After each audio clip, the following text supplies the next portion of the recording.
as an executor of that will, jointly with Mwai Madenge, his close-time buddy, who is a quantity surveyor, and celebrated lawyer Njoroge Regeru.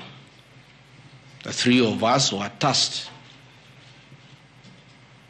to manage his estate. In the will, you'll be given a copy. He did put his properties and assets and cash and anything that he owned in this world. And among the things that he did put was the Olive Garden Hotel, the Pingo Beach Resort, the Queen's Gate apartment, and Langata high-rise flats. It is these four properties that the Honorable Mutuse alleges in the National Assembly that Rigathi Gachagua has acquired them after becoming Deputy President in 2022 when Derito Gachagua died in 2017. It is the most embarrassing allegation a member of parliament can table before the National Assembly. Those properties were constructed and were in operation when the late Gachagua was alive. I take this opportunity to ask for forgiveness to my late brother, James Derito Gachagua, that today, as your younger brother defends himself, he'll defile your privacy by distributing your will that you wrote in privacy. That your properties that you worked so hard for many years to benefit your wives and children are now a subject of discussion and are alleged to be proceeds of corruption. How unfair, how cruel can you be to a dead man? A man who worked so hard, a man who gave his life for his family, to buy plots, to construct property, and leave them in his death for his children and his brothers and sisters. And then you go to the floor of the House and allege that those properties are production of corruption. My dear brother, rest in peace and forgive me for having joined politics. Because were it not for politics, you would not suffer this shame.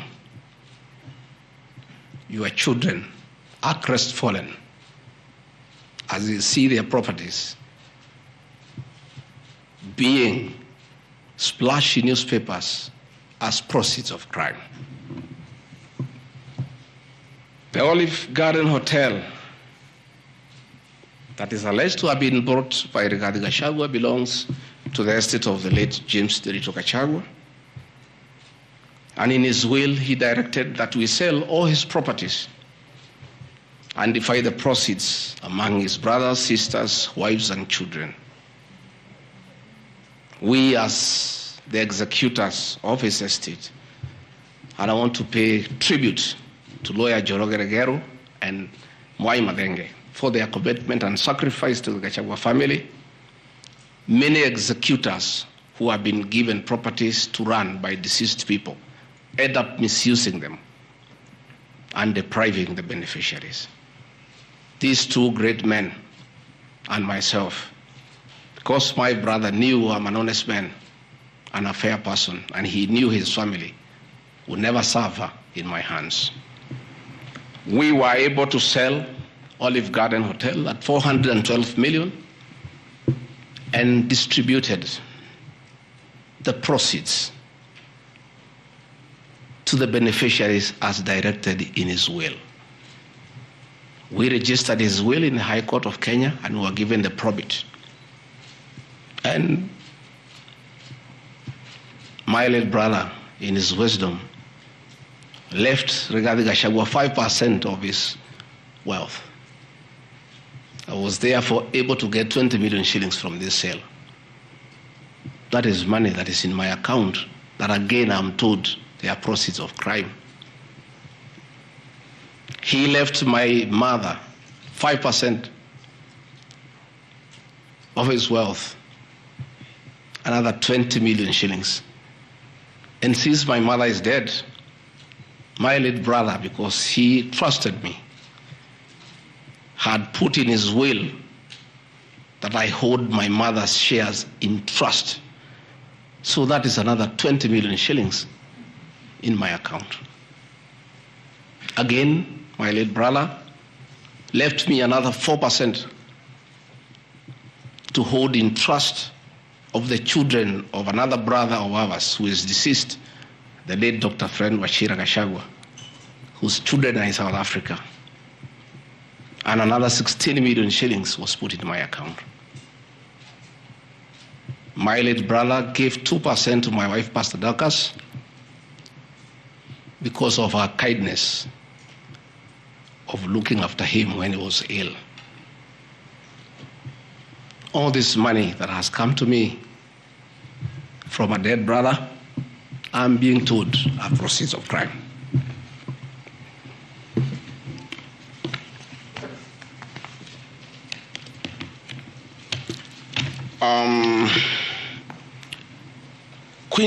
Queen's Gate Service Apartments, another property belonging to the late Gachagua, is another property that I'm told I've bought as when I'm deputy president. That is why I have 5.2 billion worth of money. And this property, again, we sold the Cooperative Bank of Kenya, the staff retirement benefits for nearly 600 million. And this money we utilized to pay his debts. And today, as the late Gachagua rests in heaven, he has no debt. Again, I want to thank my fellow executors, Njoroge Regeru and Mwai Mathenge, for what you have done for my brother. Vipingo Beach Resort in Kilifi was Gachagua's holiday home, a beautiful palatial resort on 3.5 acres on the beach. I remember with nostalgia that he used to host us there every Christmas to enjoy ourselves. This property still belongs to the estate of the deceased because ourselves have a family. We want to retain it for sentimental value so that when we visit there, we remember him and his kindness.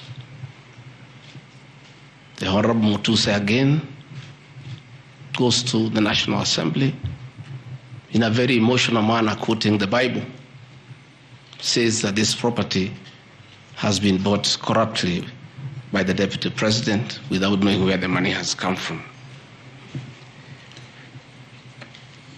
I have seen some land, Rogoro Kiamariga, 1223 in Mathera East constituency. To start with, Rogoro Kiamariga is not in Mathera East constituency. It is in Mathera West constituency. In haste to dispose of the Deputy President because of political deceit and conmanship and betrayal, they could not even get it right where the land is situated. They were in such a haste to get rid of the Deputy President. The land is Rogoro/Kiamariga, 1223 in Mathera West constituency. It's a 2-acre piece of land. It's alleged it has a helipad. It's a lie. The land is 2 kilometers from my rural home. And I have planted napier grass for my dairy unit. I bought it at 3.5 million shillings. Again, proceeds from my dairy farm. I have a dairy farm with almost 150 cows. And I do make an income of almost 1.5 million shillings every month. I can surely afford to buy 2 acres of land And I take this opportunity to thank my brothers from the Kalenjin community for that dairy farm. Anytime I've gone to the Rift Valley, in appreciation of the support I give President William Ruto, the Kalenjin community always gives me a cow or two. And within 2 years, I have the largest dairy farm in Madeira constituency, courtesy of the Kalenjin people. I want to thank them for their kindness. I have seen an accusation that I've bought 40 acres of land in Kakuret, Kabraine, in Kieni, Nyeri constituency as Deputy President of the Republic of Kenya. I saw the Honorable Njoroge Wainaina, the MP for Kieni, signed the notice of motion to impeach me on the allegations, this one being among them. Had there been no malice, Njoroge Wainaina, the Honorable MP for Kieni, would have advised the Honorable Mutuse that he sold me this land in the year 2015. I have a sale agreement I'll give you with this picture. I bought this land from the Honorable Njoroge Wainaina in 2015. I was not even a member of parliament.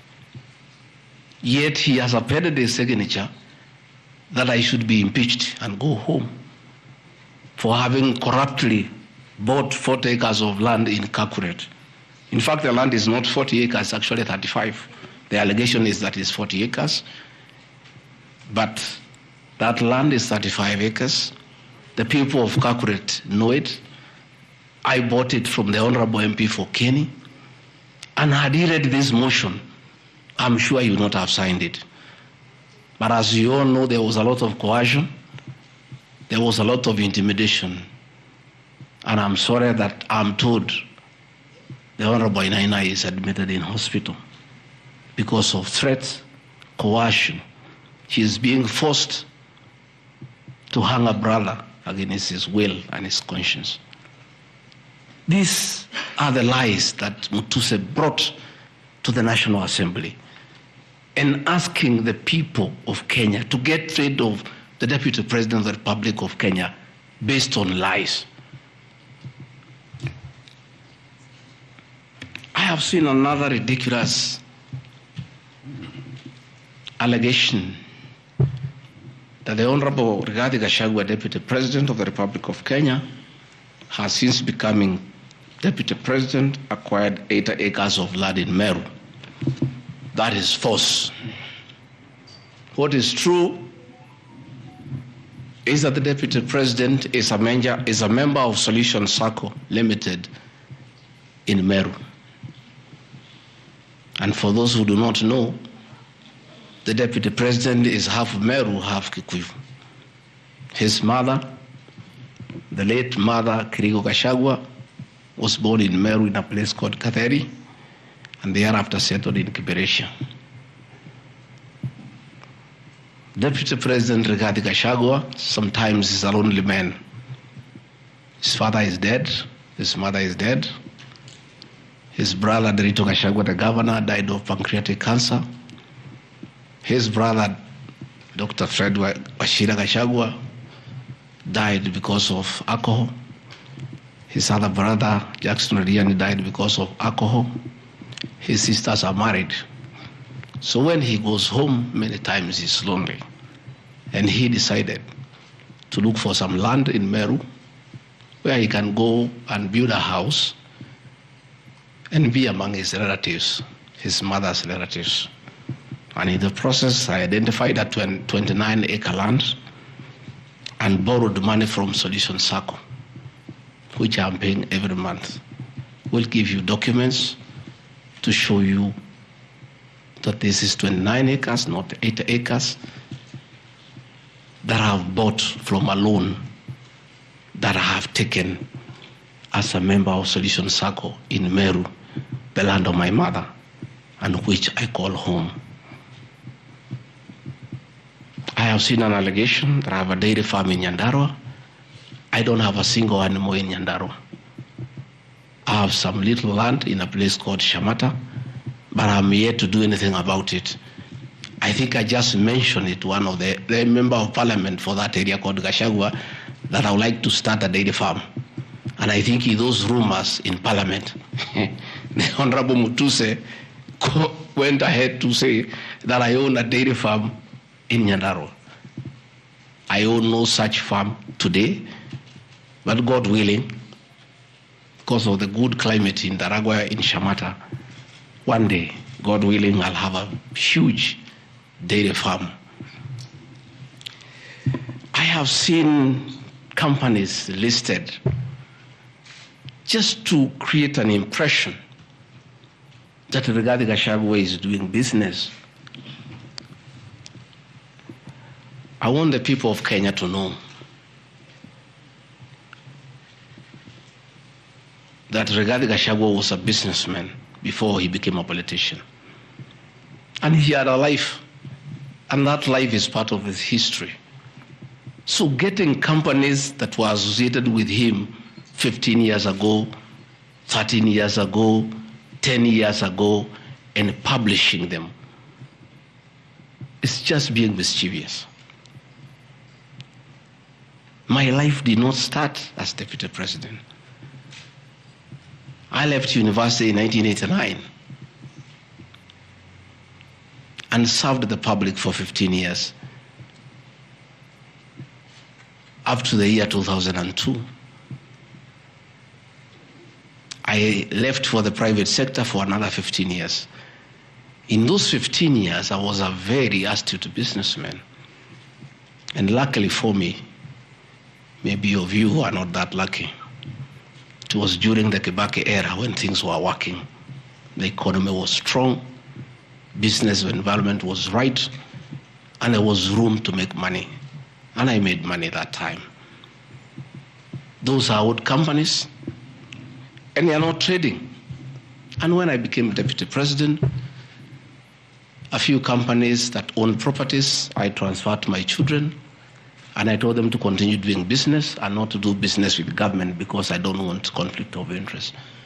I want to confirm to the people of Kenya tonight that no company owned by my children has ever done business with the government, and I'm demanding for proof from the Honorable Mutuse or anybody else linking the Rigathi Gachagua family with business deals with the Kenya government.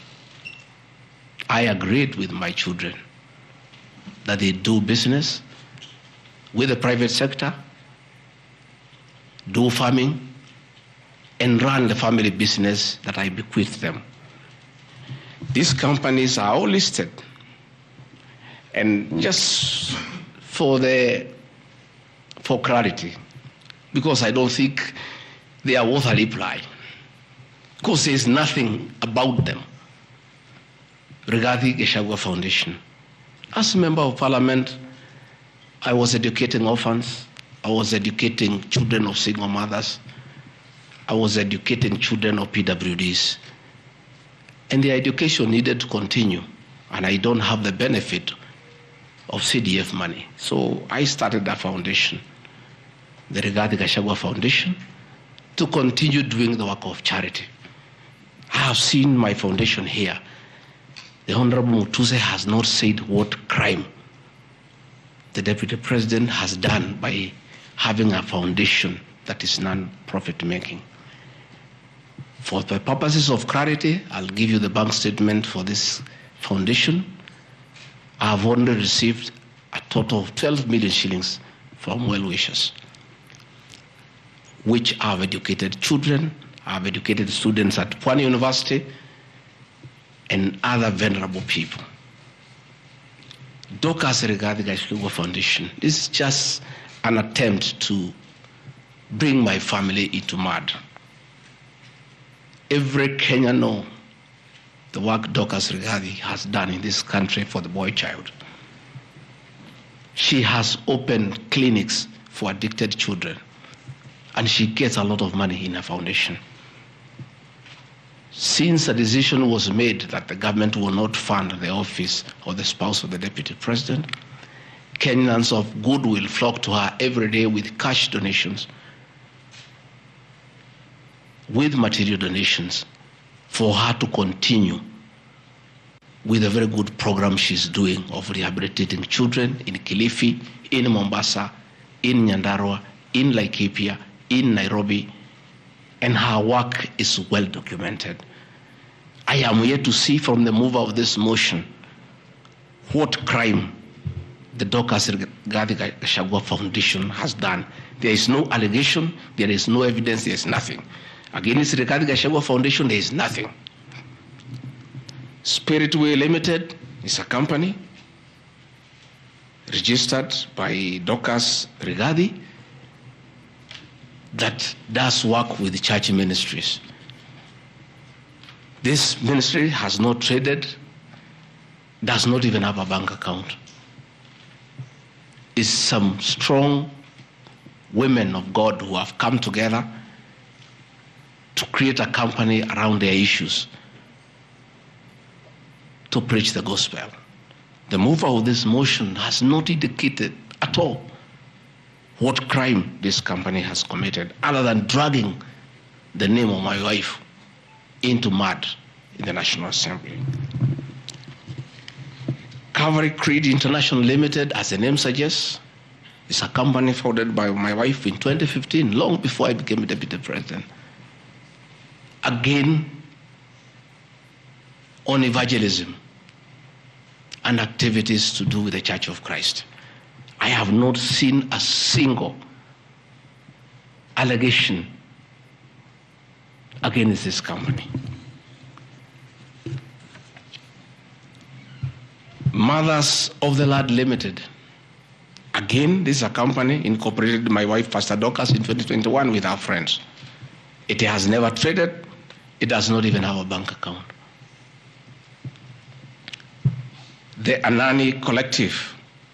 This is a business name registered by my son, Dr. Keith Rigathi, in 2021 before I came into office. And I've asked him, and he has told me the ideas he had, they have not yet come to fruition. So the company is dormant. I am yet to see a single allegation against this company by this young man. GradPass Apartments Limited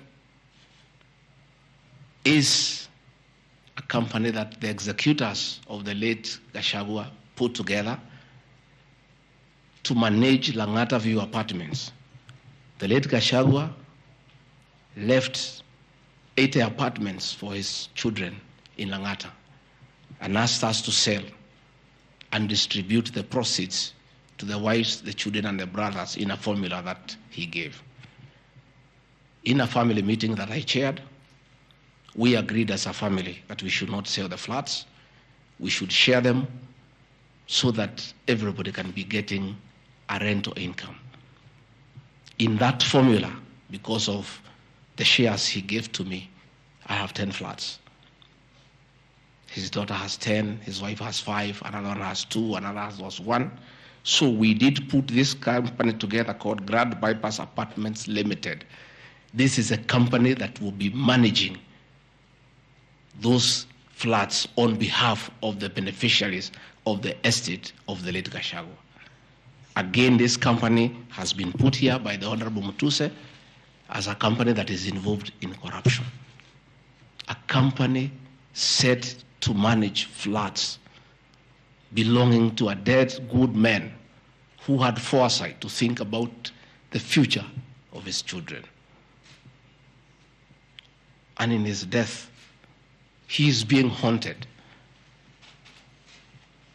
on nonsensical allegations simply because a decision has been made that Rigathi Gachagua is no longer useful to this administration. He is a spent cartridge.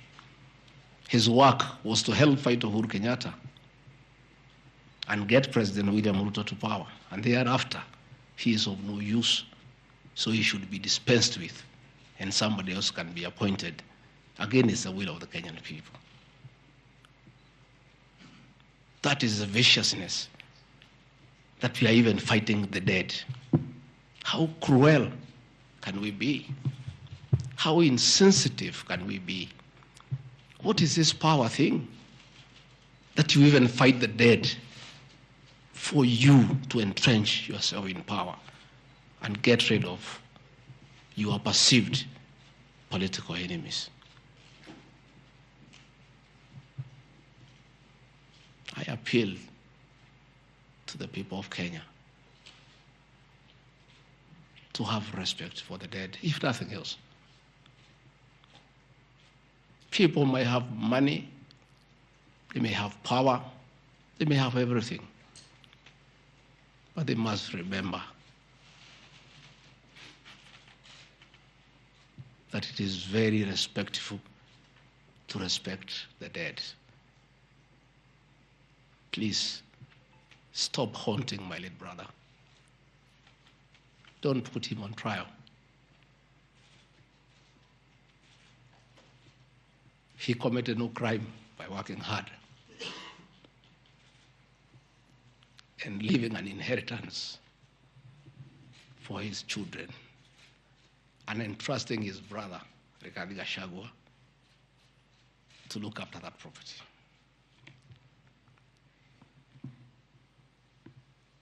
Fortis Viz Group Limited is a company incorporated in 2023 by my son, Kevin, and Dr. Keith. Again, some two very enterprising young men. This company has not even taken off. They are still figuring out what business they can do. And before they can even settle down, their father is under siege. So they have to come here every day to keep me company and find out what is not happening. This company has not even started. These are young people, children. Why do you want to destroy their future? By putting their names in the press with negativity because you want to destroy their father. These are innocent boys who have decided to invest in their own country. Why do you want to destroy them? You can destroy Gachagua, fair enough, he has led for 59 years. But these boys, 130 years, why do you want to destroy them? Pioneer Medical Company Group, I founded this company in the year 2008. It has not done business for the last 10 years. Why are you bringing it to Parliament? Rido Furniture Mart Limited, I founded this company with my wife, Pastor Dorcas, in the year 1999. We used to sell furniture at the roundabout at Bomas on your Rongai. And we built this company from scratch. And it's been in existence for years. And when we stopped trading with it, we put up apartments in Kroi, in Rongai, called Rido Plaza, that are managed by this company. We collect rent. We have, I think, 40, 50 flats there, and pay tax every month. What wrong has Rido Furniture Mart done? Rido Plaza was constructed in 2012, 10 years before Gachagua became deputy president. Even if you want to kill his men and make sure he's totally destroyed, why don't you pursue him for the 2 years he has been in office?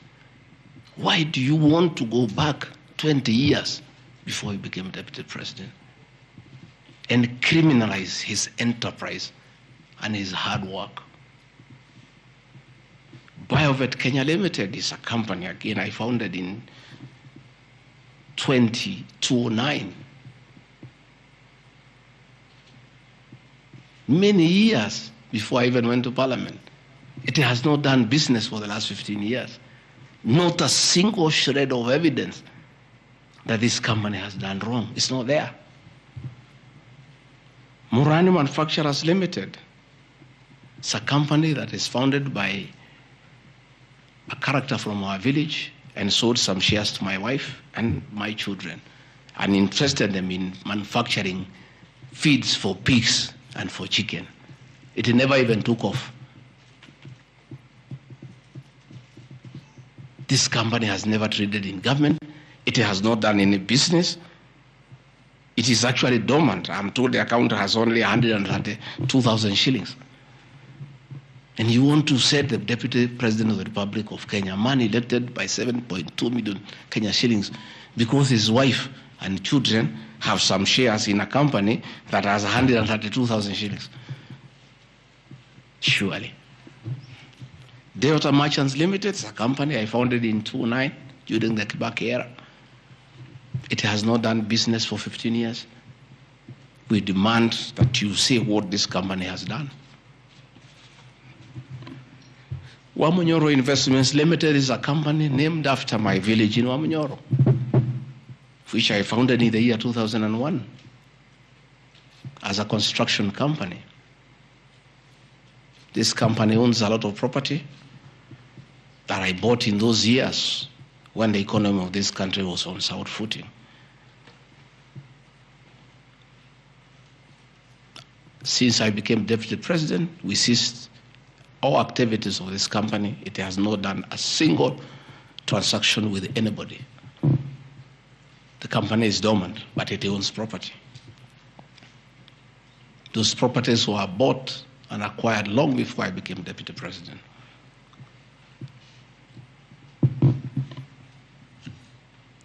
Cosmea Venture Limited is a company that was incorporated in 2018 before I became Deputy President by my sons. They do what you call bulk SMS. I used to give them work when I was Member of Parliament to send messages to my constituents. I think they were charging me 30 cents per SMS. Some young, enterprising young people. Company 2018, it doesn't do business with government. It is not accused of any wrongdoing by anybody, anywhere. It's just putting the name there. Royal Crimson Ventures Limited, again incorporated in 2018 by my children to do their little business. No allegation of any wrongdoing has been annexed to the motion. Cruito Properties Limited, again, this is a company that me and the co-executors put together for the purposes of managing the Vipingo Hotel. No details of any accusation, any wrongdoing, nothing. Crystal Kenya Limited, this company I founded in 2009. And when I became Deputy President, I gave out my shares to my children, and myself and my wife, we got out and asked them to continue doing business. My two children, like their father, are very enterprising.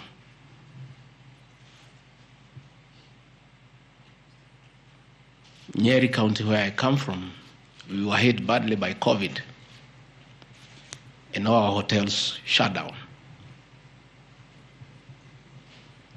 Hundreds of jobs were lost. Many people who were supplying to those hotels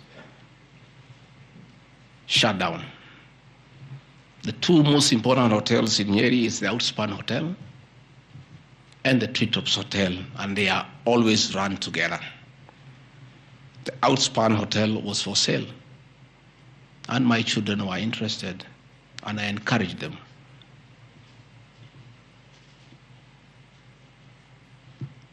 Treetops Hotel cannot be sold. It belongs to KWS. It's a government hotel. You can only lease. And the person who owned Outspan Hotel had also leased the Treetops Hotel. So my son acquired Outspan Hotel and got an assignment of the lease. So they don't own Treetops Hotel. It's on a lease from KWS to Abadea Safari then an easement to Crystal Kenya that is run by my children. I shouldn't be here talking about Crystal Kenya Limited and my children because they are not part of this proceeding. But they have no other forum to defend themselves, so I have to defend them. They are grown-ups. They should defend themselves, but they don't have the forum. They went to a bank and borrowed 600 million. The documents are there. And bought a hotel and bought the lease. And I publicly announced that my family has acquired the 2 hotels because there was nothing to hide. I saw no need to advise my children, like other people do, to buy the properties through proxy because this was straight business. They went and borrowed 600 million from the bank. And they were given 1-year moratorium, which is not over, to do the renovations and all that and open the facility. But I want to thank my son, Dr. Keith Regadi. He worked very hard. That I think last month or so, I was at the treetops with the British High Commissioner to open the treetops. The treetops is so important to the people of Nyeri and the Aberdare ecosystem. It is in the treetops hotel that Princess Elizabeth slept as a princess and woke up as a queen. And when that facility was shut down, it was very devastating to the people of Nyeri and the Aberdare ecosystem. So when the people of Nyeri heard that the son of the deputy president is interested in leasing that facility from KWS and reopen it, there was joy and ululation in the Aberdares. Since this hotel opened, 45 Kenyans are back to work. The mama mboga we talked about during our campaign are supplying vegetables to that hotel. The local butchers are supplying meat to that hotel. The traditional Moboko dancers come every weekend to entertain the tourists and get some payment. The tourism circuit of the Aberdare is back because of these 2 young men who are now being demonized as crooks, as criminals, who should not invest in their own motherland because they are the sons of the deputy president. The deputy president of the Republic of Kenya spends a lot of time in one of his functions that he has been given by the president to coordinate development partners and look for investors. Why should the deputy president go to look for foreign investors when his own children can invest at home? Children of many other people I know hide their money in Dubai and Cayman Islands. They don't want to invest here. What crime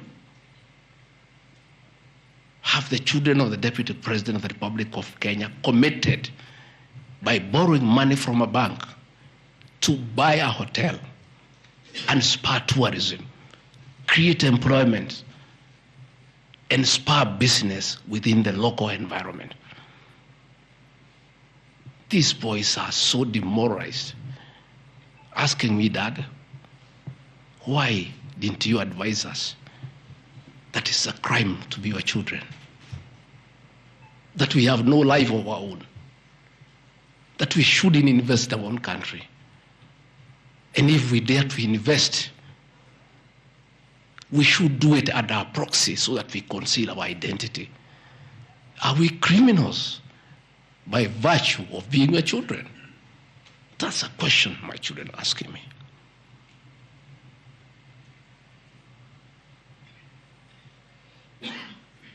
What crime can children of Kenya commit to borrow money from a bank and start an enterprise and employ people and spur tourism?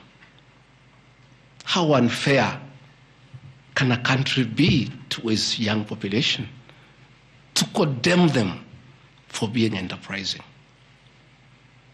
I'm being told by the National Assembly that I need to be impeached from office because my children have dared to borrow money buy property in their name and invest in their own country. And for that, their father should be sent home. I want to conclude by Karadi Farm Limited. This is a farm I founded in 2001 with my wife, Pastor Dorcas. And it runs our farms. It runs our dairy farm in Nyeri that is doing very well. I'm making $1 million shillings also every month. And I sell calves, and it's doing very well. And my farm now has become a model farm for the local farmers. We are doing chicken, we are doing rabbits, we are doing sheep. Again, nobody has told me what crime has Karandi Farm committed. Technical Supplies and Services Kenya Limited, a company I founded in 2001. I did business during the Kibaki era. When things got very bad, I stopped doing business with it. It has not done business for the last 8 years. And of course, in the 2 years I've been deputy president. I want proof. Tomorrow, the National Assembly to table proof what these companies have done. They will be very embarrassed before the people of Kenya. This will be the most shameful act ever in the history of our National Assembly, where you go table a motion that is so sensational based on trash and not a single accusation backed by evidence. I have seen an allegation that exerting influence on officials of the Ministry of Lands to issue an allotment letter to Amunyoro Investments Limited and using the fraudulently acquired documents to support a court case. Again, Amunyoro Investments Limited was never allotted any land. This parcel of land, 209/12077, Amunyoro acquired at 24 million shillings in the year 2012. The documents are there, we'll give them to you. Purchase from a third party.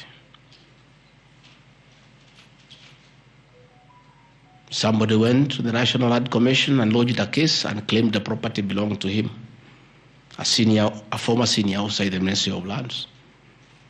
And the National Land Commission made a determination, the records are there, that the land belongs to Amunyoro Investments Limited.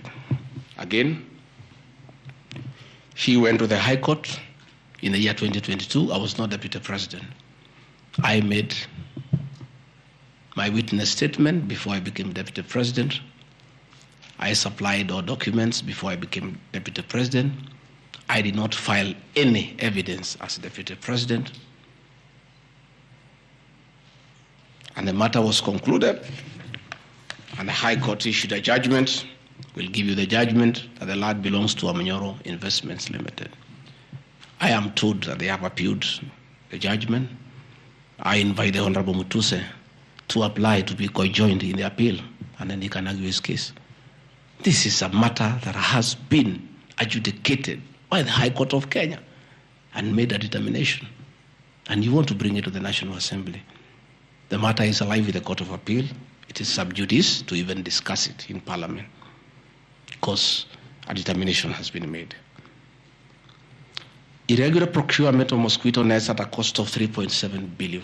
I saw a huge headline from the Star newspaper, planted headline. This is the most ridiculous headline I've ever seen. And this is the most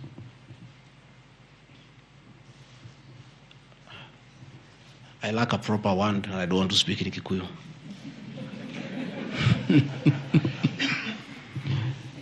I think somebody needs to give me some water. What I want, I'm looking for.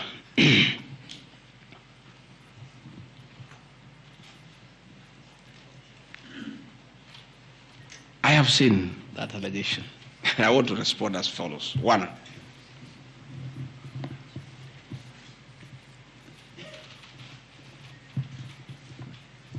there is Andrew Mulwa, he has sworn an affidavit with the false allegations. And he had better be very careful. Because he has made a statement on oath.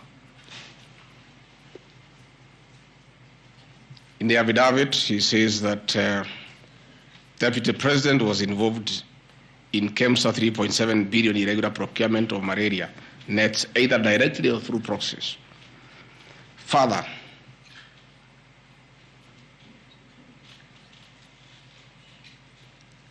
Shobika Impex Limited is an international company,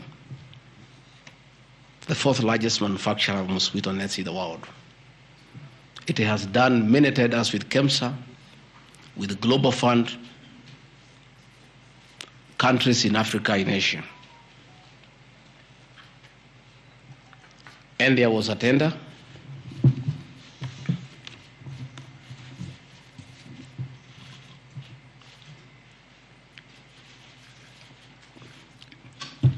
There was a tender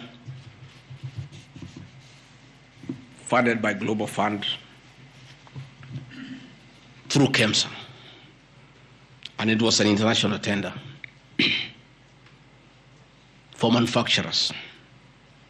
The company owned by my son Christo Kenya Limited are not manufacturers, and they did not participate in any way in the tender, in any way.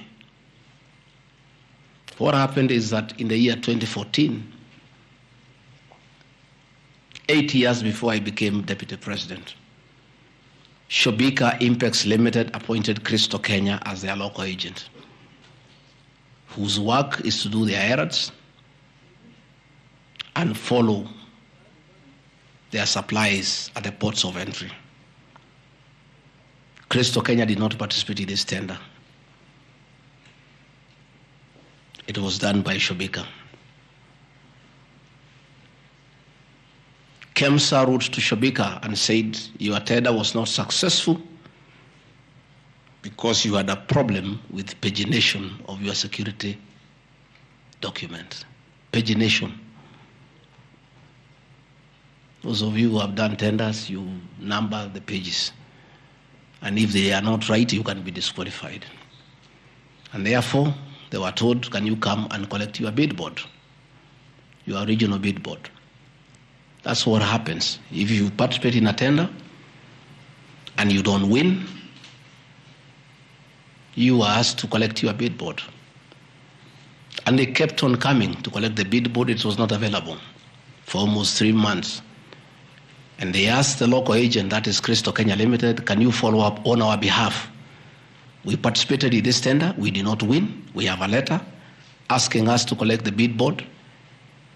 We are waiting for it because this is money that is tied as our agent in Kenya. Can you follow up?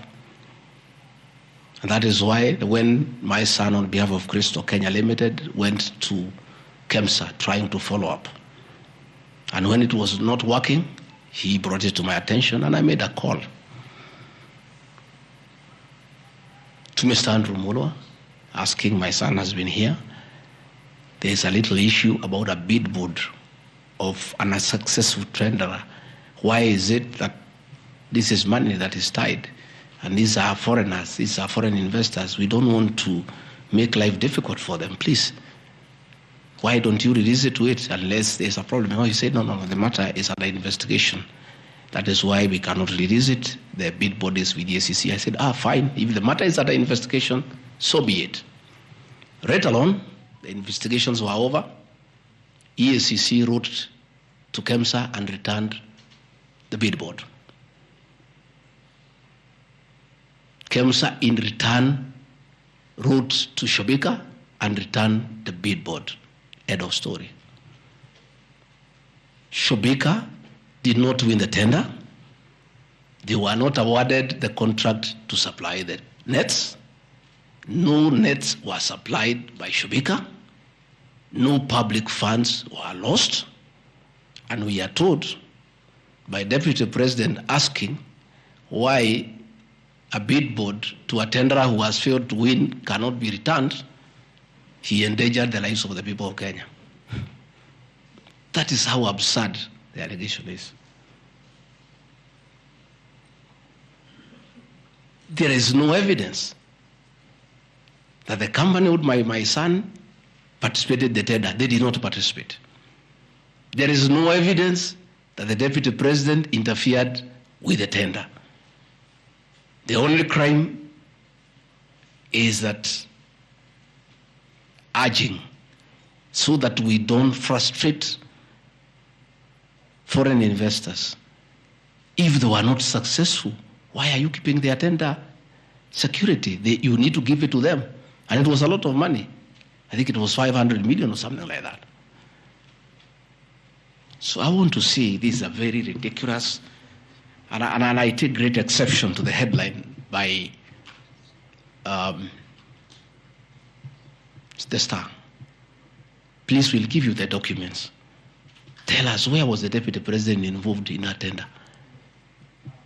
This is a tender that never was. And for the record, to show that this tender had no problem, after the investigations, during the investigations, the CEO, Terry Ramathani, was suspended to allow investigations as it should be. And Mulwa became the CEO. Mulwa was not there during the tendering. He came after the tender had been annulled. And he was dealing with the aftermath of the annulment of the tender, that is returning the bid boards, sending document to ACC. After investigations by ACC and the Senate were concluded, Terry Ramadhani was appointed by President William Ruto as the Deputy High Commissioner to India. That tells you, because when those appointments are made, the head of public service writes to ACC, DCI on issues of integrity. Terry was cleared, which means there was no scandal. And again, and most important, no public funds were lost, no nets were supplied. Therefore, this is another fishing expedition to just justify the 5.2 billion. I think that is why they were putting the 3.7 billion to make the maths to add up. You know, when you want to talk big figures, you must look for 3.7, 600, and all that. Even all these things I've read here, if you take your phones, we are nowhere even, we have not reached 2 billion. Because Olive Garden, 400 million. Queensgate Apartment, 600 million. Outspan and Treetop, 600. So these are just figures that were being put to the people of Kenya so that they can see us into bad light. Unnecessary and expensive renovation at the official residence in Karen and Mombasa. How Mutusen knew it's unnecessary, I don't know. He has never been here.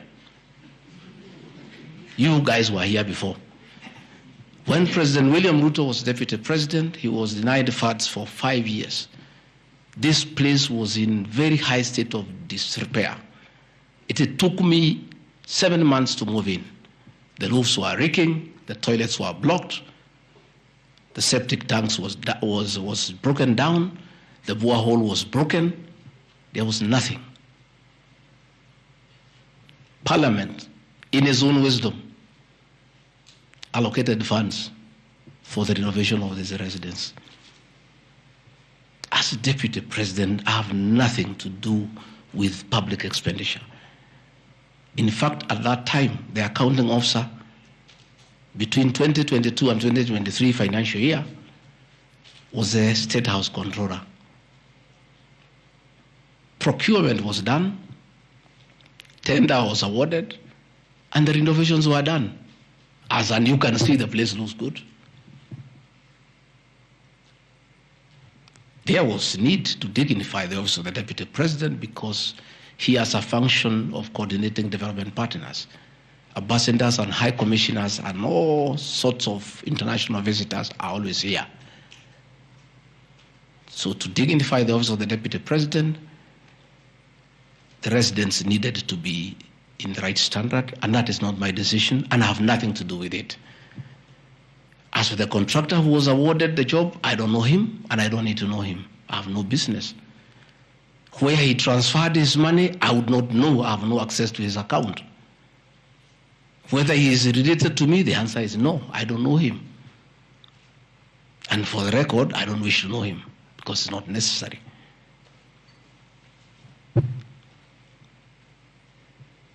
Government expenditure is audited every year by the Auditor General. Since this office was under the executive office of the Deputy President for that financial year, the Auditor General did her inspection and gave us a clean bill of health. The renovations that were done were not highlighted with having any audit query.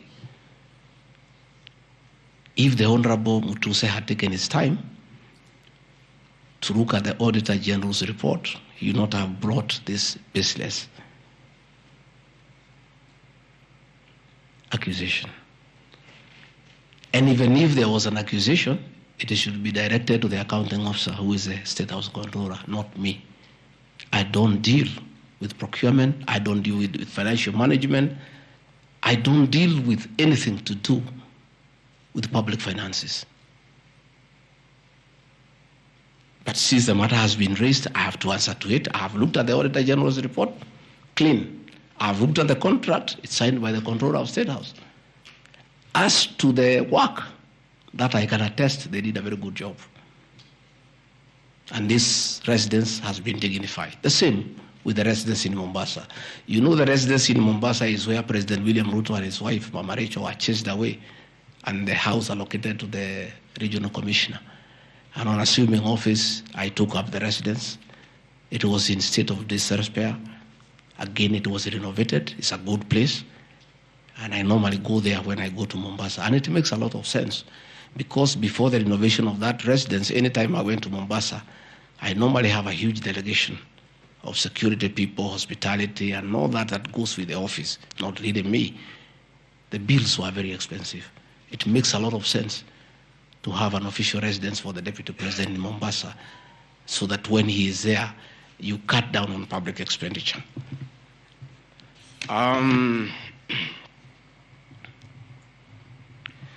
Dubiously acquiring a substantial portion of sum of 100 million paid to Lusona Events Limited. Again, that's another ridiculous acquisition from the north. This is people who give services here for events. We have many meetings. You have come here for IBEC. There are tents put up here to the required standard. We have meetings here for development partners. This is a very busy residence. Most of you have been here. Again, I don't get involved in procurement. That is the work of the accounting officer and his team in public finance management. As to the person who does that work, I don't know he or she, and I have no business knowing who does the work. Those are things that are not in my purview. Again, the ridiculous accusations that money came to me, one would have to demonstrate how it came to me. Was it brought to me through my account, through cash? Who was there? What is the evidence? Again, it is just trying to throw mud at me.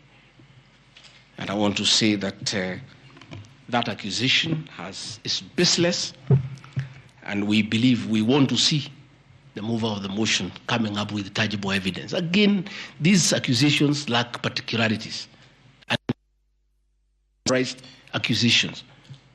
Again, we'll be challenging that again in court, because there is a ruling that grounds of impeachment must be well grounded and must be particularized and specific. This is just an allegation. Where is the nexus between the supplier of events to this residence and the Deputy President, Gachagua? There is no nexus.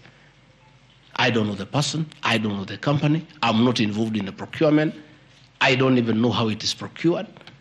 All I do is I want events, and they are arranged, and I take part in those events. Those accusations of funds utilizing the Deputy President, in the office of the Deputy President, coming for my personal benefit, are ridiculous, unfounded, and totally malicious, and there is no evidence whatsoever And I want you people of the press to also ask these people to give you the evidence. Don't just write headlines. Ask, where is the evidence? Where are the particulars? You don't just allege, oh, this particular supplier, this money went to the deputy president. Yes, fine, that is good. How? How did it go to the deputy president? You must explain.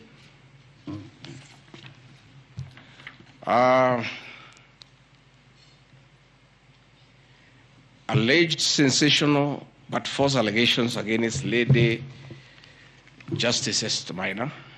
It is alleged that the special notice of motion at ground 4 had a gross violation of the Constitution, that I publicly attacked the Lady Justice Esther Maina and forcibly threatened to bring action against her. I did not threaten to bring any action against Justice Maina. I did bring action against her. I was just informing the public because I'm a public officer and I have freedom of speech. I have filed petition before the Judicial Service Commission against Justice Esther Maina in issues I felt I did not get proper justice. So I did not threaten her. I did what the law says. If you are not happy with the conduct of a judge, you file a petition before the Judicial Service Commission, which I have done.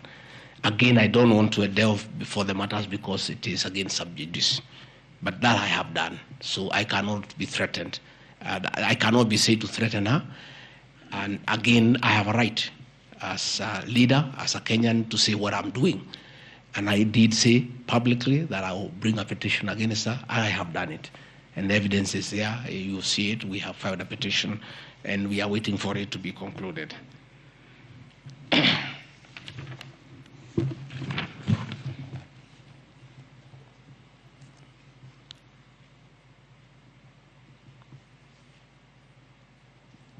Again, I want to emphasize that my statements were protected speech consequent to a decision by the land judge in a matter involving my personal assets, which I disagree with and found to be wholly unfair. The matter having been concluded at that stage, my criticism of the decision was not sub judice, nor in any other manner prohibited by law. While I respond to the ruling of the land judge, I was in absolute disagreement with it. Contrary to the assertions in the special motion, I did not forcibly threaten to bring action against the learned judge. I took legal action available to every citizen of Kenya under Article 168(2) of the Constitution, which allows any person to petition the Judicial Service Commission for the removal of any judge, and filed a legal complaint before the Judicial Service Commission in March 2024. The complaint being live before the JSC, discussion of the conduct of the learned judge in the said matter here would be sub judice. Diverting materials meant for construction of Kilifi Malindi Highway to tarmac a private load to Vipingo Beach Resort. Again, I said Vipingo Beach Resort belongs to the estate of the late Governor Gachagua. The facts are as follows. King Charles III visited Kenya between 30th October 2023 and 3rd November 2024. During his state visit, one of the designated places where King Charles III was to visit was Kuritu Marine Conservancy, which shares a road with the Vipingo Beach Resort. And it's a public load, by the way, it's not a private load. I have annexed a copy of the program of the state visit to Kenya by King Charles III, marked RG, which at page 13 on items 63 and 64 shows his departure and arrival at Kuritu Marine Conservancy. As I was walking around, I slept there, I think 2-3 weeks before the arrival of the king. And as you all know, I walk every morning. And as I walked on that road, I found there was a lot of activity and tarmac was going on. I was very happy and I asked what was happening. And I was told that the king himself, the third, will be coming. So, like all other residents of that area, we are very indebted to King Charles III. That this was done very speedily. Regarding Gachagua never called anybody to do this road. In fact, I'm informed that this road is donor funded, the one to Kilifi, and there is a component of corporate social responsibility. And I have learned, after I have inquired, that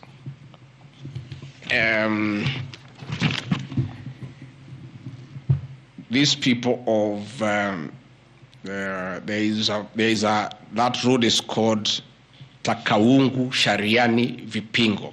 It's off the main road, and I am made to understand that Kuritu Marine Conservancy, Vipingo Secondary School, Shariani Primary School, among other stakeholders, including a public market, applied to Kenya to be considered for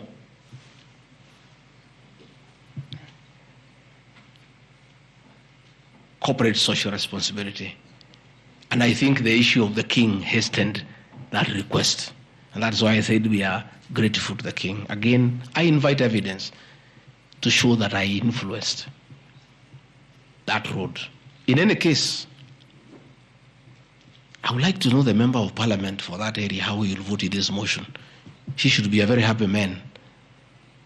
If Deputy President Gachagua occasioned a tarmac road to be done in his constituency, he should vote for me.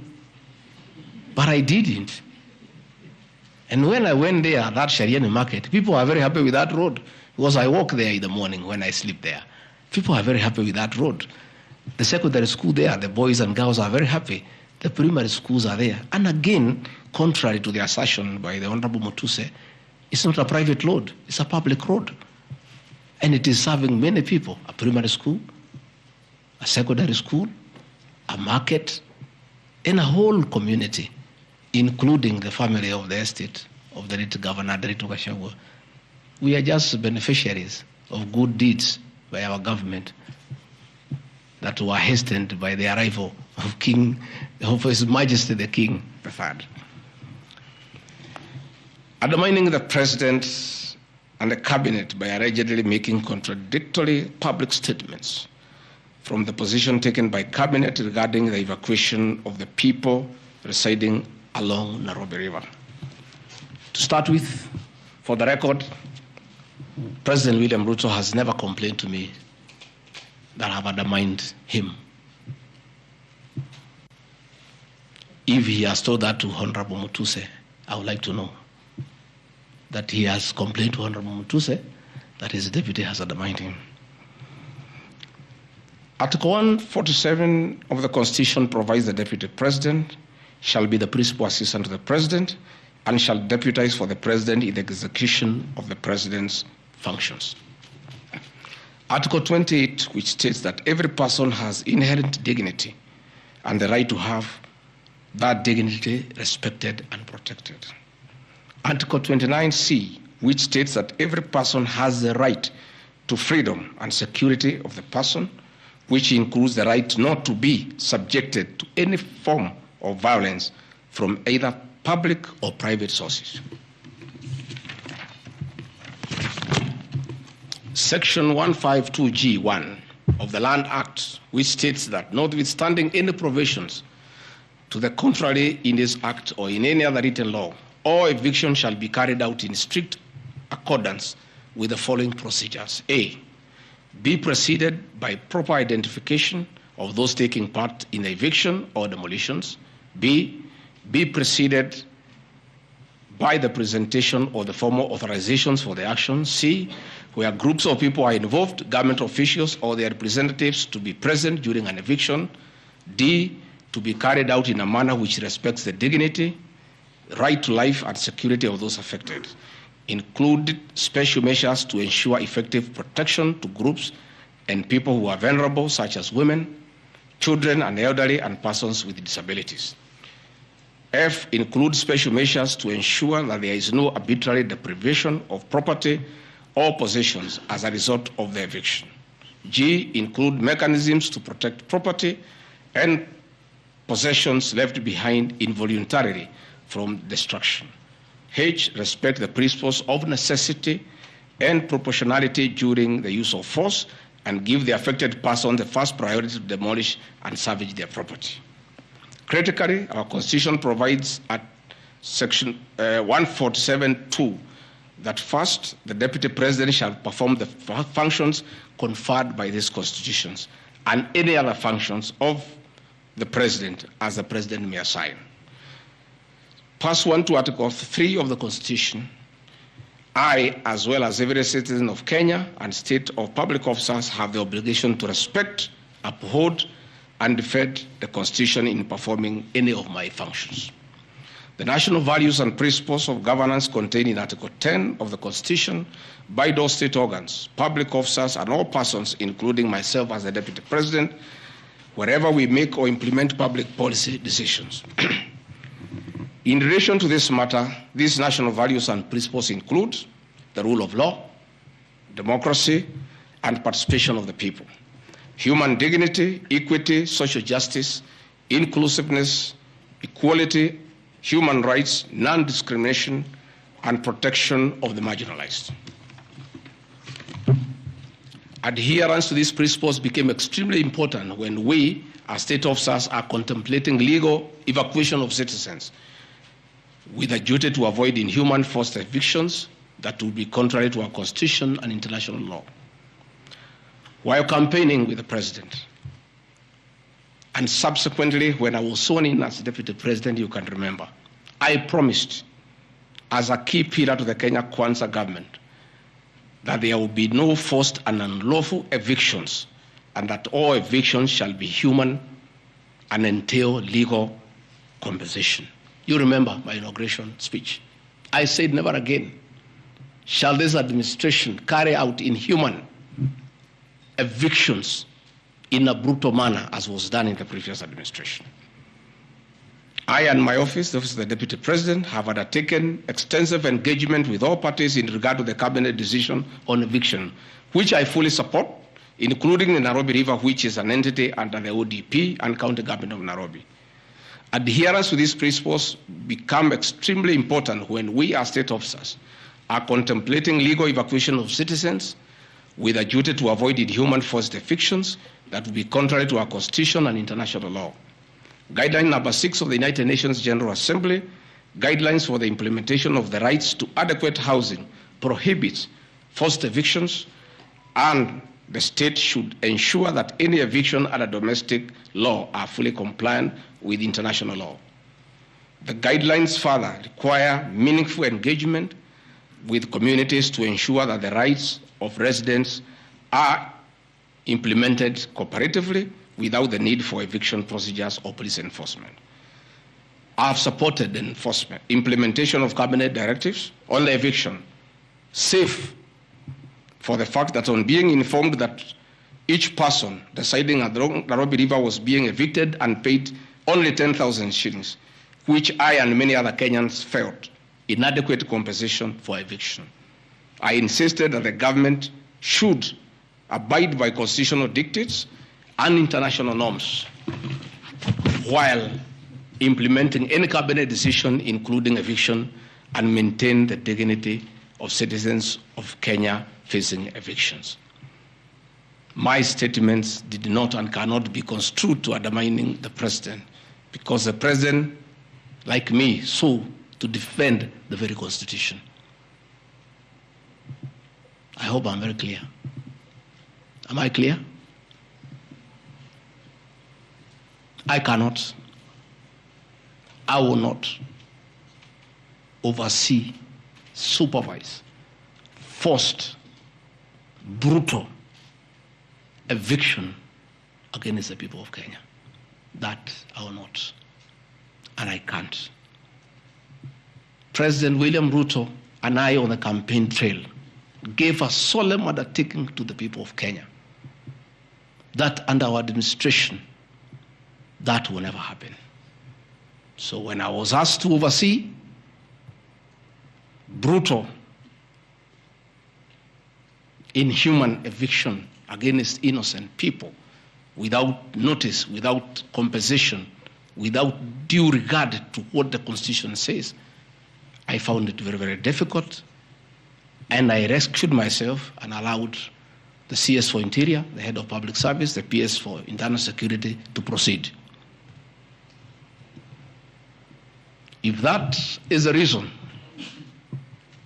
why Rigathi Gachagua should be impeached as Deputy President of the Republic of Kenya and sent home for refusing to undermine the Constitution, for saying no to brutal and inhuman eviction of poor Kenyans. Let it be. Undermining devolution by allegedly holding a meeting in Nairobi. Good people. I'm sure you are as embarrassed as I am.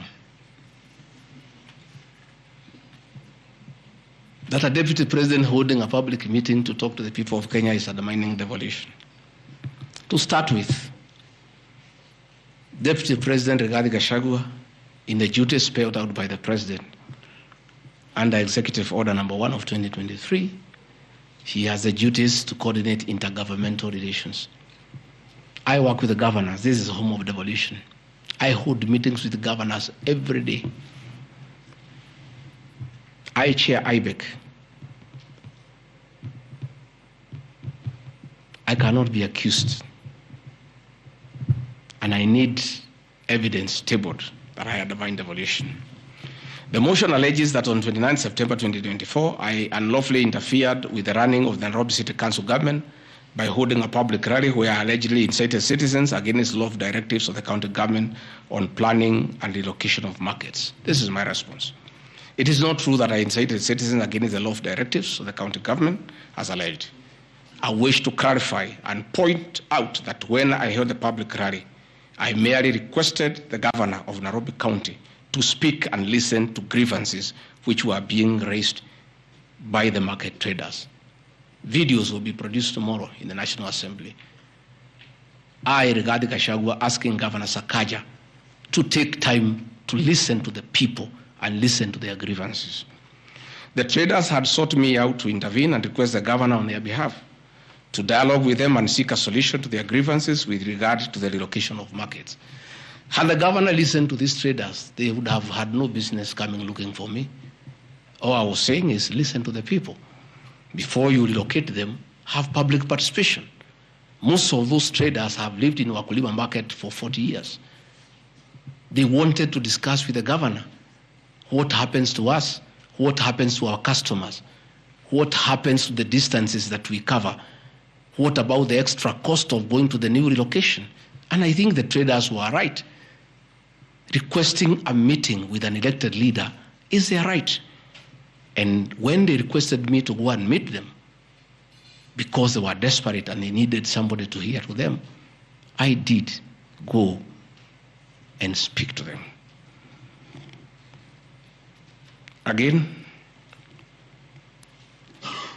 this motion alleges that on 20 September 2024, I unlawfully interfered with the running of the Nairobi City Council by inciting citizens against law directives of the county government.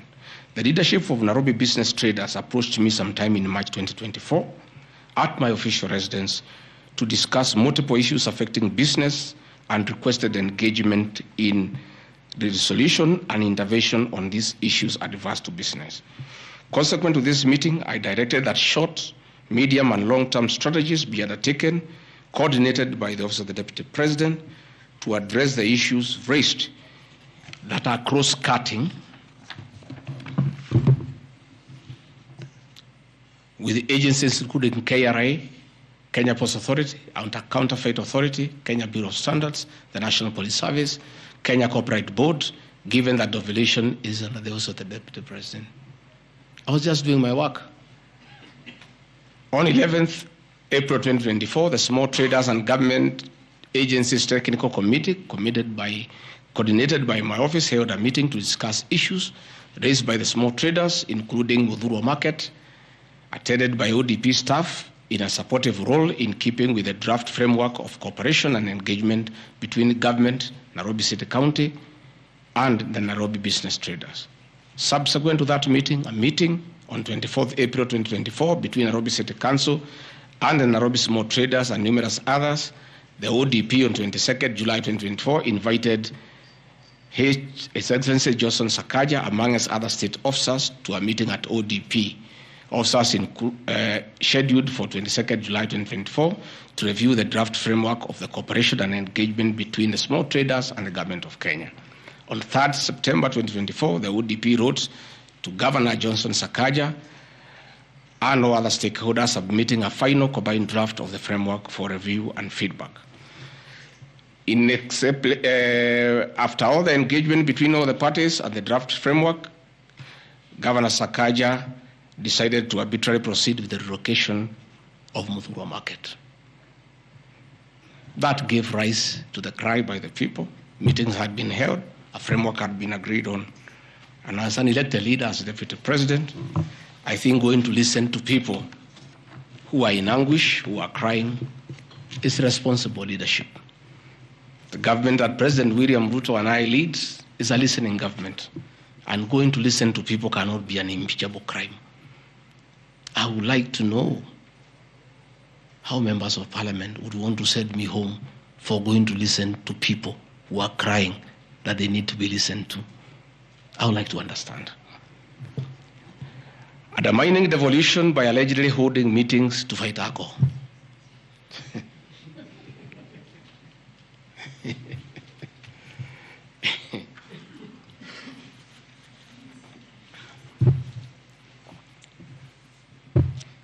I think tomorrow will be the greatest circus. Or do I call it the theater of the absurd? That Deputy President Rigathi Gachagua, undertaking duties assigned to him by the President to fight illicit brews and drugs across the country, should be impeached because by doing so, he is interfering with the devolution. I held meetings in Nyeri, attended by Governor Kahiga, Governor Waiguru, Governor Irogo Kangata, Governor Wamatangi, Governor Kiari Badilisha. I held a meeting in Chuka, attended by governors of Embu, of Tharaka Nithi, of Meru. I attended a meeting in Mombasa, attended by governors of Kwale, a representative of the governor of Mombasa, the governor of Taita Taveta, a representative of the governor of Lamu, to discuss. I held a meeting in Nakuru, nearly with all governors present, and all of us jointly, under my chairmanship, the Ministry of Interior and Governors, we agreed on how to tackle the menace of illicit brews. And we have a good story to tell. Out of those efforts, our young men who are sleeping in trenches are back home. Women are very happy their husbands are back home and they are bringing food. In fact, some children have been born. Some have even been named Ngiji because of the effort that I have put in fighting illicit brews. I think the people of Kenya would be shocked to hear tonight that one of the accusations against their deputy president and why he should go home is because he led the battle to fight illicit brews and drugs that has caused havoc among our young people. Please, if Rigathi Gachagua is a problem, why don't you assign this job to somebody else? Because this job must be done. We must get our children off drugs. We must fight illicit alcohol. And saying that you want to impeach the deputy president because fighting illicit brews and drugs is interfering with the devolution, I think this is the greatest joke of the year. Even the 291 MPs who signed this motion, most of them, because I know them, have looked for me personally to thank me for the way I have successfully led the war against drugs and illicit brews. And that is why that sham public participation should have had my responses. so that the women could hear that one of the accusations against the deputy president is that he should be sent home because he was leading the war against illicit brews and drugs. I don't know. I think there is something wrong in this country. That somebody has sat down to draft a motion to impeach the deputy president of the Republic of Kenya. And one of the grounds is that he has interfered with the devolution by leading the war to fight illicit brews and drugs. This is a height of absurdity. And Parliament will be the theater of the absurd. I would like to hear what is the nexus between fighting illicit brew and interfering with the devolution. I would like to know. I've never had any governor complain. I've never had any MCA complain. I've never had any Kenyan complain. The only Kenyans who have complained are few. They are the manufacturers who are manufacturing poison under the guise of producing alcohol. Those are the only few ones. I beg the National Assembly and the Senate, most of the National Assembly, to save face, to consider striking this ground before the motion tomorrow, because it sounds ridiculous to the people of Kenya. Again, if Deputy President Gachagua has to be sent home for fighting drugs and illicit alcohol, so be it. Sensational statements against the National Intelligence Service and its Director General and other officers. My response. In relation to this allegation, I wish to state that the National Intelligence Service holds a very critical role in ensuring the safety and security of our country. They are responsible for gathering intelligence and share it with all our law enforcement agencies to ensure that the country is safe at all times. Consequently, when the country was caught flat-footed with regard to the scope and extent of the public's dissatisfaction with the Finance Bill 2024, which degenerated in the Gen Z protests, it pointed to the failure of the National Intelligence Service in carrying out its mandate. I am persuaded that the National Intelligence Service ought to have known beforehand that the public was completely opposed to the finance bill, and they ought to have briefed the president before the protests began, as this would have caused a change of tact by government regarding the proposed bill, and protest which culminated in the loss of innocent lives and destruction of property could have been avoided. Hence, I express my opinion, as this is in my public media briefing in Mombasa, and my utterances were not any different from what happens to other countries when there is lapse or failure by the intelligence agencies. Many of you will recall that after September 11th terrorist attack in the US intelligence agencies were massively criticized. An inquiry was even opened to investigate why the intelligence agency was not able to detect and thwart the terror attack. Under the Constitution of Kenya, the government agencies are supposed to be accountable to the Kenyan people, including the National Intelligence Service, and calling them out when there is a dereliction of duty does not amount to undermining them. In any case, the Director General of NIS is not above the law. He is a public officer. Just like the President, the Deputy President, Cabinet Ministers, he too is subject to criticism like any other public officer.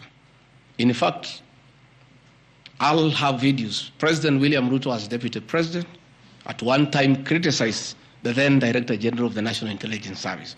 In another video, he heavily criticized the then Inspector General of Police for the performance. I have learned from my boss how this job is done. It's clear. It's done. I mean, nobody, the President is criticized daily. The Deputy President is criticized daily, and we take no offense. The Director General of the National Intelligence Service is not above the law. He is a public officer. He is accountable to the people of Kenya. And when one feels he has underperformed, he'll be called out. Because that is the nature of the Kenyan state.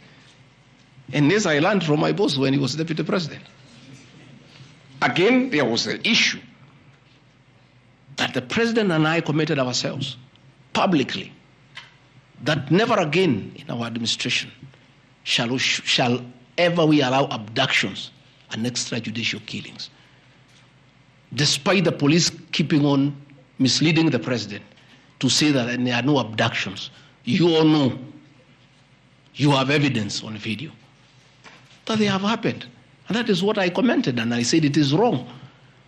And because I'm a truthful person, I'll say what is wrong when it happens. Despite the fact that I am compelled by the principle of collective responsibility to be part and parcel of every decision made by government, that I'll continue to do so, but only those decisions that are constitutional and within the rule of law. Abductions and judicial killings are unconstitutional. I will never support them.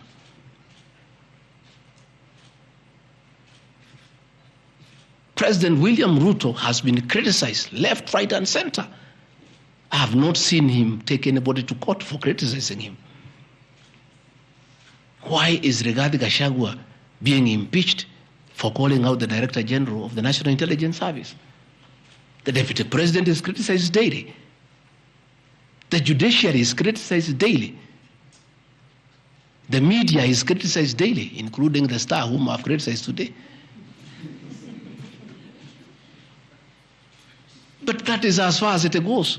And again, despite being just the Deputy President, I enjoy a constitutional right in the Bill of Rights, freedom of speech.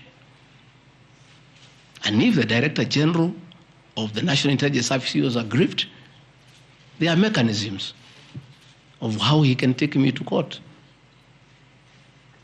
and sue me for defamation.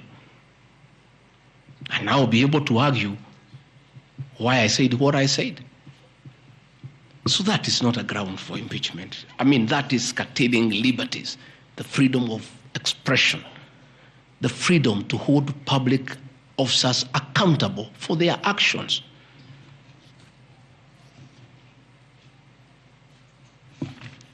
And I want to say finally,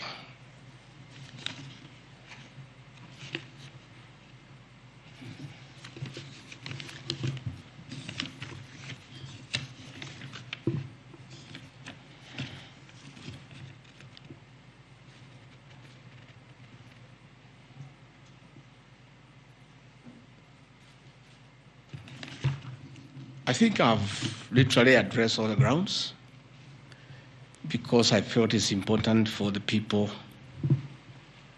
of Kenya to know the allegations against the Deputy President and his responses. And as you have heard, though you are not judges and you are not advocates, there is nothing here that violates the Constitution. There is no gross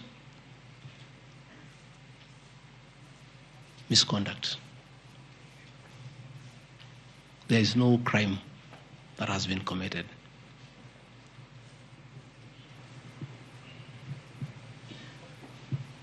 I'm innocent on all these charges, and I want to clarify my apology yesterday to the President did not in any way imply that I'm guilty of these charges. I'm not. This I'm not. My statement was that if there is something I've done to the President that I don't know, that probably has upset him, I ask for his forgiveness. But that was in no way an admission of these ridiculous allegations meant to overturn the will of the people. Finally, in conclusion, I want to say that overturning the will of the people is not a joke. It calls for very serious violation of the Constitution. None of these issues here meet the threshold. We'll go to Bunge tomorrow. I'll be there at 5 for 2 hours, and I'll put my case. In the unfortunate event it proceeds to the Senate, I'll be there again to prove my innocence by way of evidence.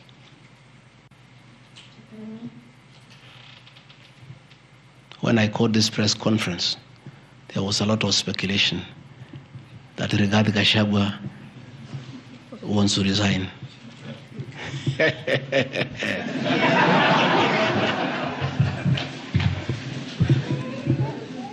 This is a man elected by 7.2 million Kenyans. How dare you suggest to him that he can do so without public participation?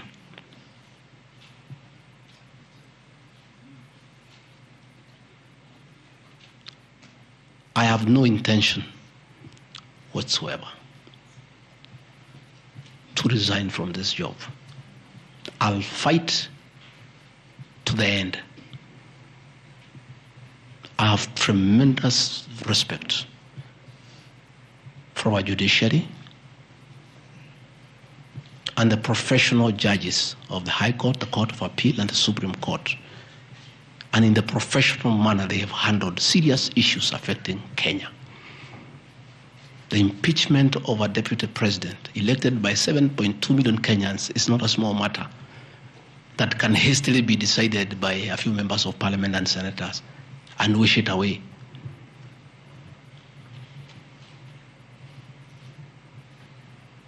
I'll submit myself to independent institutions to get justice. And I'm sure, I have no doubt in my mind that I'll get justice. And this impeachment will be thrown out. And I'll carry out my duties as deputy president. That is why anybody sending feelers to me to resign is a joker. And I found a few of people using my friends to come and sweet talk to me. Please, my friends, I don't want to become enemies with you. When you are given such silly messages, don't bring them to me. I have no intention. I cannot resign. I did not give myself this job. I was given by the people of Kenya. I've done nothing wrong against the people of Kenya whatsoever. I've worked hard.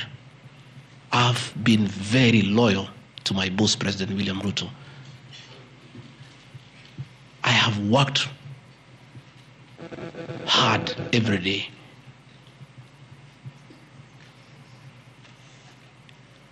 And I will not be distracted. I think there's one issue I've forgotten, one ground. The issue of the shareholding, isn't it?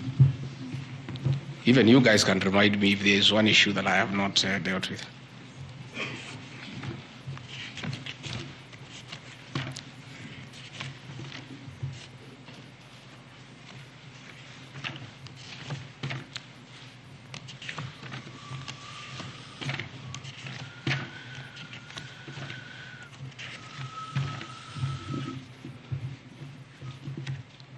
Can somebody there give me my notes on shareholding?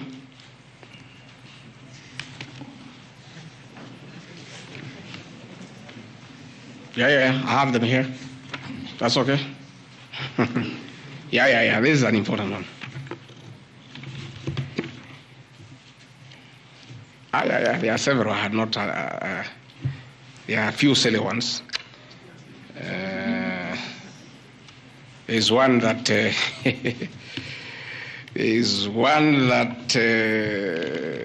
I'm conniving with cartels in the tea sector to block ATDA from implementing guaranteed minimum returns that would benefit small traders.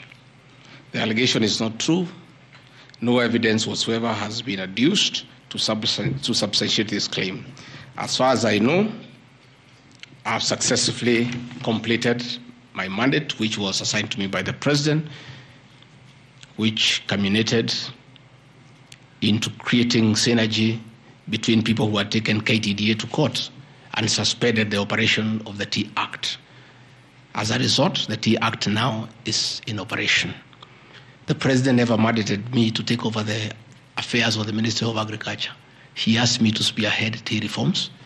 I did the tea conference in Kericho, brought all the stakeholders together, and as a result, I created a synergy among all the stakeholders, and we agreed that those people who had gone to court withdraw the cases, and now the Tea Act is operational, and that will see meaningful reforms. As to claims that I have stopped the selling of tea in Mombasa, there is no evidence to that effect, and I want to call upon the Honorable Mutuse to provide that evidence. Again, in matters coffee, I was given the job by the President to initiate coffee reforms, which I have done successfully. I held the coffee conference in Meru for 3 days in 2023. For the last 2 years, I have been working with stakeholders, including members of Parliament and the Senate, which has culminated into 2 bills, the Coffee Bill 2023 and the Cooperative Bill 2023. These 2 bills, the Coffee Bill 2023, will see the reintroduction of the Coffee Board of Kenya that will market coffee for farmers without putting profit. We have also recommended the reintroduction of the Coffee Research Foundation or the Coffee Research Institute in Roiro to work on better varieties and drought-resistant crops. Through my efforts, again, I have completed my work. The 2 bills are before the National Assembly. I call upon members of the National Assembly immediately after the impeachment process to embark on these 2 bills and see them to fruition so that farmers can enjoy the work we have done in coffee reforms. I have seen another absurd, that I have taken control of a local cooperative society in Madira constituency where I was a member of Parliament. This is false. I should be told which society by name, because I know all the societies. I know all the farmers by name. It's really ridiculous. Again, there is no evidence. There is nothing. It's just trying to spoil my name before the people of Madeira who elected me as their member of Parliament. On the issues of shareholding, I think this matter has been discussed for a long time, and I think it's good tonight I put it in proper perspective. I wish to state that the allegation is equally false. None of my family members, allies, or associates are in control of any cooperative society in Madeira. That one I had done. In shareholding by virtue of the provisions of the 3rd schedule of the Political Parties Act, the constituent parties of Kenya Kwanza Coalition entered into various agreements which were deposited with the Speaker of the National Assembly and the Speaker of the Senate for purposes of Article 108 of the Constitution of Kenya. 16.2, the following were members parties of Kenya Kwanza: UDA, ANC, Ford Kenya, PAR, Farmers Party, Chama cha Kazi, Communist Party, Economic Freedom Party, the Service Party, Tujibebe wa Kenya Party, Umoja na Maendeleo Party of Kenya, and the Democratic Party of Kenya. In accordance with provisions of Clause 3E of Schedule 5 of the Political Parties Act, each of the agreements contained in a power-sharing development agenda for certain regions in Kenya. I attach here copies of the said agreement. I'll give you the Kenya Kwanza agreement so that you know when I talk about shareholding, I'm not talking about Kenyans. I'm talking about this agreement that was signed by President William Ruto and almost everybody else on how power will be shared. I've never talked about sharing resources. I have been talking about power sharing for people to get what they deserve in sharing power in accordance with this agreement. Like, for example, in an agreement between UDA, ANC, and Ford Kenya, the UDA would nominate the president and the deputy presidential candidates, which has happened. I got my share, although I have no share certificate. The President would guarantee the stature, dignity, financial and operational autonomy of those of the Deputy President. It's in the agreement. The office of the Deputy President will be allowed specific duties identified at Article 21 of the agreement. ANC will be allocated a position of Prime Cabinet Secretary to be established within 14 days. It was given to Musalia. The office of the Deputy President, Ford Kenya will be allocated the position of the Speaker of the National Assembly, which was given to Moses Wetangula. In accord with Article 2.1 of the Power Sharing Agreement, ANC and Ford Kenya would have a 30% share of national government positions. So, the Honorable Musalia Mudavadi, the Honorable Wetangula, and the people of Western, please don't condemn Rigathi Gachagua. The agreement is here, defining your share in the government. It is not me. I did not sign this document. It was signed by Musalia, Wetangula, and President William Ruto. So when I say about this share thing in terms of positions, I've never talked about resources, about development. Although it is also here, is that regions bargained with the president for shares. Musalia Mudavadi and Moses Wetangula bargained for 30% of shares within the Kenya Kwanza government. Although they were also supposed to give us 70% of the vote, which they did not. Nevertheless, since they gave a certain vote, they are still entitled to some share one way or another. So it is not Rigathi Gachagua who said that a government is like a company. It is the agreement of the Kenya Kwanza, which I will be tabling in the National Assembly. It is not me. It went ahead to say it. They said ANC and Ford Kenya would have 30% share of national government positions.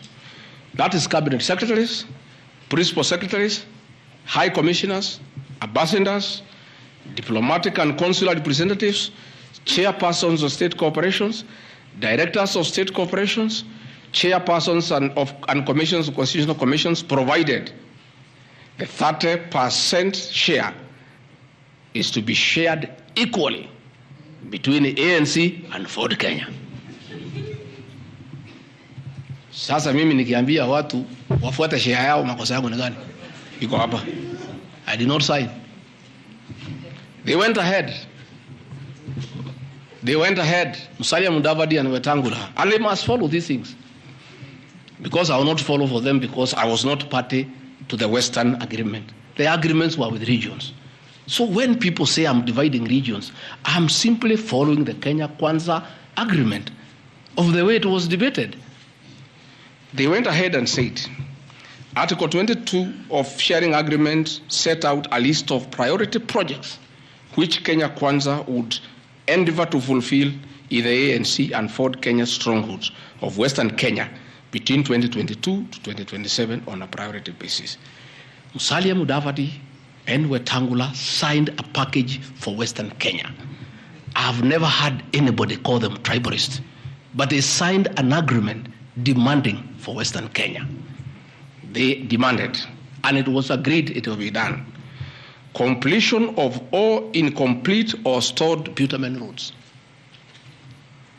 construction of an extra 1,000 kilometers of bitumen in Western Kenya, revival and modernization of sugar factories in Western Kenya, establishment of new industries identified in Article 22 of the agreement.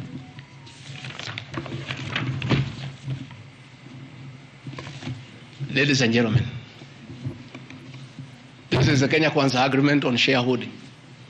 What crime has Rigathi Gachagua committed to be impeached by saying what President William Ruto appended his signature to, with Musalia Mudavadi and Wetangula who will preside over my impeachment? What crime has this man committed? The crime of this man is just being truthful, because people do not want these things to be known. That is a problem. People have a problem that I'm a truthful man.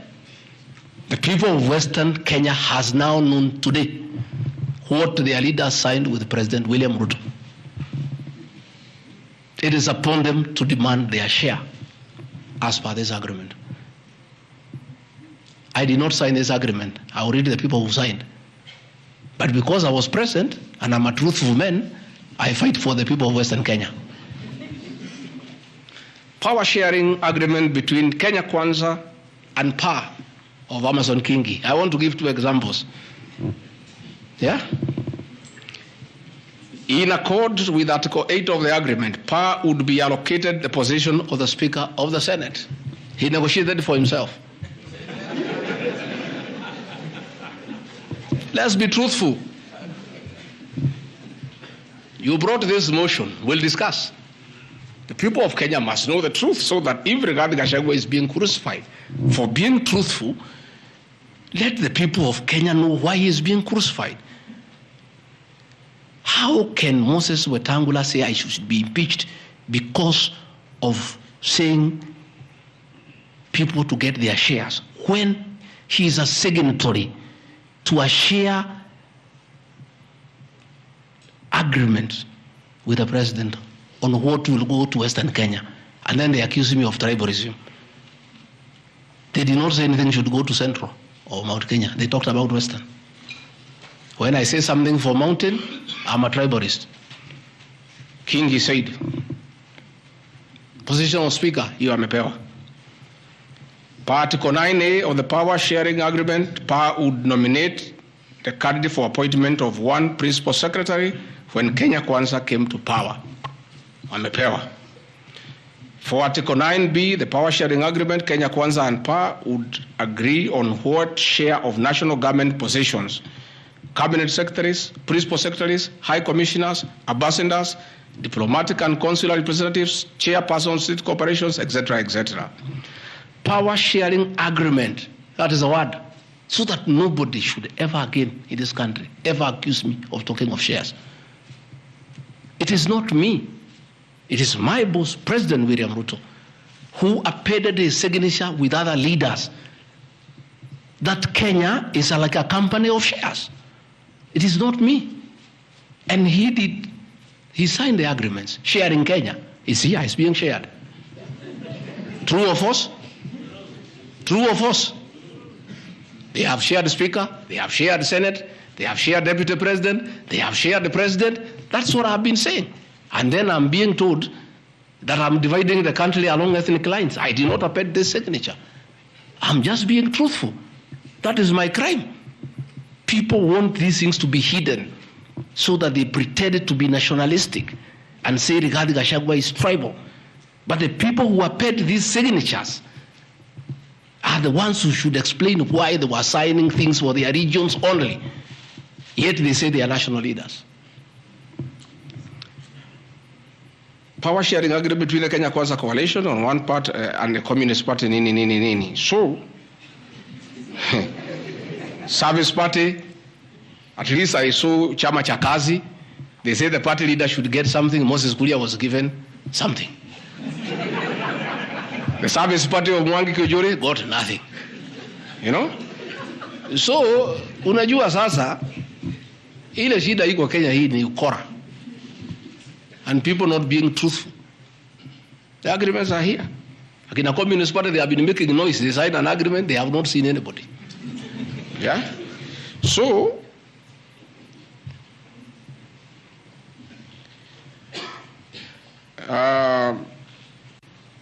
my speeches on the shareholder issue are informed by their aforesaid power sharing covenants, which are founded on law and lessons learned from the well-known disputed 202 NAC power sharing agreement. Further power sharing agreements are a feature of government formation in all democracies in the world that provide the formation of coalitions. My pronouncements on the issue, properly understood, are not only anchored in law, but entirely harmless and incapable of being construed as a basis for ethnic animosity, a danger to national cohesion, or a threat to national unity.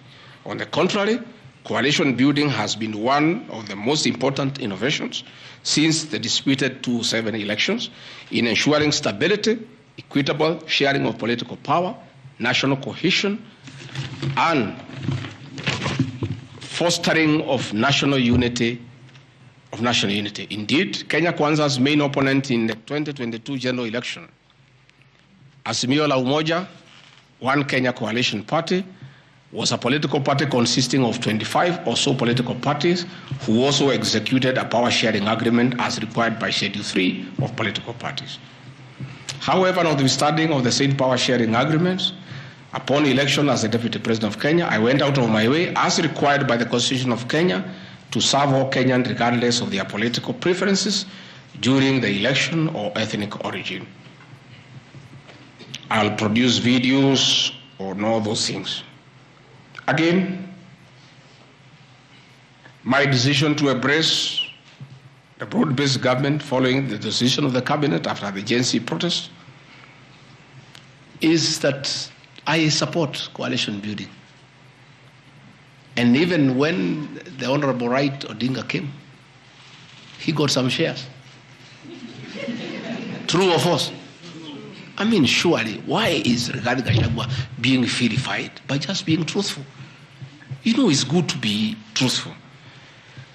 I have heard that my saying we observe this agreement is a threat to national unity. I have never been caught by the National Cohesion and Integration Committee to tell me that I have said something that can create ethnic disharmony.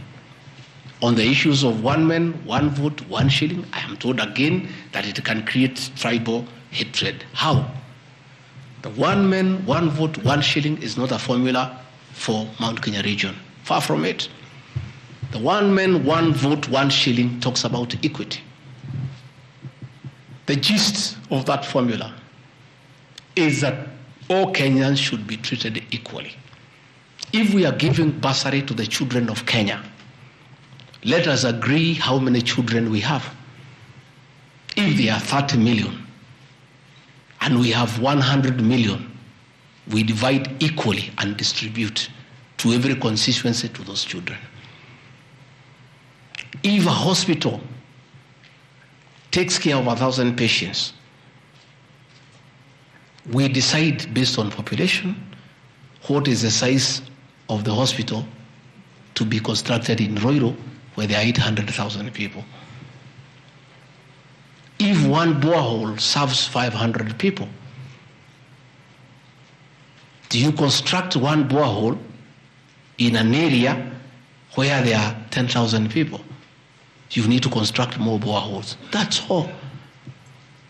And these populations are everywhere in Western Kenya, in Kisii, in Rift Valley. The high numbers are not just in the Mount Kenya region. This is a formula, in my view, that is good for everybody. Again, it is not a law because I pronounce myself. It's just an opinion. And in our democracy, I think it's only fair to allow people to have freedom of speech and to be entitled to an opinion. There are those who talk one man, one vote, 1 kilometer, and it is their right. And we should also listen to them and consider. And all those opinions can be harnessed and people can agree which is the best formula to take care of the people of Kenya. That is all I said. I wanted to read to the people, of course, the projects that were negotiated, but I don't seem to have that page. I produce it tomorrow in Parliament. So that when they hear I am fighting, I'm also fighting for them. Mine, for the Mount Kenya and President William Ruto, we never wrote anything because I'm a very trusting man. So is my people. As we did word of mouth. So once in a while we may argue kidogo because there's nothing written. So sometimes it's when people say I'm blackmailing the president. But I'm simply asking, my boss, we agreed the following, can we please do it? We agreed this on that, can we do it? We agreed that the people of Mount Kenya who had been given jobs by Uhuru will not be removed without being replaced. We don't seem to be honoring that. Can we honor it? We agreed where we needed to replace somebody who has not performed, we exchange 1 for 1. Can we do it? We agreed that we need to give Mau Mau roads priority. Can we please do it? Because that is what we agreed. It's simply people being honest with each other and living true to a gentleman's agreement. That is what it is all about. So I wanted to explain to the people of Kenya, I am not against any region of Kenya. I am just a crusader for honesty and for fulfilling written and unwritten agreements. That is all I am. I say if we agree on something, please let's do it. If we agreed we shall do ABCD before we are elected, let's do it. If we agree